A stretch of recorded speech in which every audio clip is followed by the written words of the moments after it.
tóm lại, cốt lõi ở đây là gì? Đây là phần 2 của chuyên mục làm sao để modeling với tỷ lệ gần như chuẩn xác ngay từ ban đầu. Chúng ta sẽ ưu tiên xác định những thứ lớn nhất rồi tới những thứ vừa, nhỏ và nhỏ hơn nữa. Mình nghĩ các bạn mới chưa quen vừa nhìn vừa model thì có thể vẽ trước, nhắm chừng tỷ lệ trước rồi mới bắt tay vào việc sau. Việc này sẽ giảm thiểu sai sót đáng kể đó. Được rồi, cùng phân tích khối của concept này nha. Mới nhìn vô thì chính là cái giỏ này đập vô mắt nào. Chỉ là một khóa bóc đơn giản thôi. Kế tiếp là cái cuộn vải, ước chừng đường kính của nó cũng tầm nửa cái túi này. Tiếp tục ta sẽ so sánh những thứ xem gần đó, ví dụ như cái túi đựng kế bên này. Rồi cái miệng chậu này cũng tầm 2/3 cái túi đựng tên. Cái túi nhỏ dưới này chẳng phải đáy của nó cũng dài bằng gần cái túi lớn sao?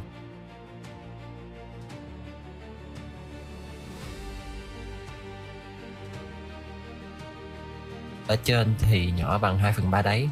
Đó, chúng ta cứ so sánh những thứ liên quan và tương tự với nhau, đưa ra nhận định ban đầu trước khi bắt tay vào modeling. Như cái khung gỗ này chẳng hạn, theo bạn là cao bằng tầm cái gì? Yes, đúng rồi, chiều cao của nó tầm với chiều rộng của cái túi. Còn những chi tiết nhỏ nhỏ hoa lá hẹ này thì cứ để sau ha. À, còn cái thanh nhang nhỏ này nữa, nó chỉ rộng hơn khung gỗ một tí thôi. Được rồi, và Maya mình sẽ minh họa một vài bước đầu cho mọi người dễ hiểu ha. Mình sẽ luôn cần một con scale man để có tỷ lệ ước chừng ban đầu. Đặt những khối cơ bản nhất vào để check tỷ lệ. Đừng vội lên chi tiết bất cứ thứ gì mà hãy lên thật đều từng thứ một. Mọi người đừng khinh thường bước này, vì nếu mọi người sai tỷ lệ từ ban đầu quá nhiều thì càng về sau sẽ rất là khó khăn khi chỉnh sửa.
Sau khi đã đặt ổn định xong hết thì mình sẽ để hai bên tương đương kích cỡ với nhau, check tổng thể lại một lần nữa.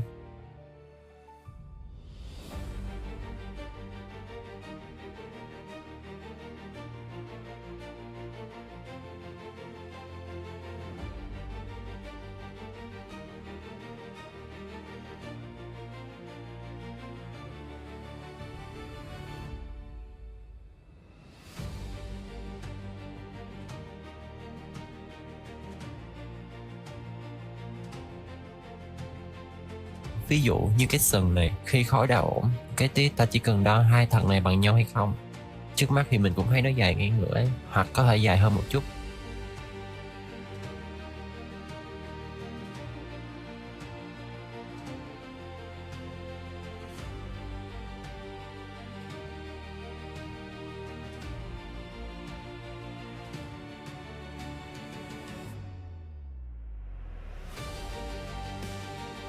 Sẽ chia nhỏ tiếp, sẽ thấy phần dày lên của dây khoảng tầm 1/5 của toàn bộ dây. Vậy thì mình qua Maya thêm 3 lớp vào là được. Ở đây là mình giải thích cách phân tích khối và tỷ lệ, nên mình chỉnh hòm trong Maya ha. Đối với cái khối organic này thì sau khi setup khối tổng thể xong, cứ quăng qua ZBrush làm cho tiện nha. Được rồi, quay lại vấn đề. Ví dụ như cái túi lớn này, sau khi đã có khối tổng của cái túi này, mình nhìn tới khối hư cấp sẽ thấy được cái túi này có 4 tầng. Tầng trên cùng nó sẽ hơi dài hơn một xíu. Sau khi thêm lớp vào, mình chỉ cần đẩy các cạnh của nó xuống một chút thôi. Còn cái túi nhỏ này, như cái viền và sợi dây, chúng sẽ xem nhau, cái viền sẽ hơi nhỏ hơn một chút. Hay là cái bình này, hai cái lòi ra trông cũng khá bằng nhau ấy chứ. Tóm lại, cốt lõi ở đây là gì? Là chúng ta phải có cái nhìn tổng thể trước, nó phải ổn định và chuẩn trước cái đã, rồi mới tới những step hướng cấp và chi tiết hơn. Ngay cả khúc xác định khối tổng thể, mình cũng xác định khối lớn nhất, rồi từ từ mới đến khối nhỏ nhất. Chứ đừng nhảy vào cái túi lớn, xong thêm cái thanh ngang vào, bạn sẽ chẳng có gì để so với thanh ngang cả. Sẽ gần như mất định hướng và từ đó bắt đầu sai tỷ lệ. Các bạn chỉ cần lưu ý như vậy là được ha. Được rồi, chuyên mục này đến đây là hết. Nếu bạn thấy hay, hãy like và subscribe và bấm chuông thông báo để có thể xem được những video mình chia sẻ sớm nhất nha. Ok, phần còn lại nếu mọi người còn gì thắc mắc thì hãy bình luận phía bên dưới. Và bây giờ thì bye bye.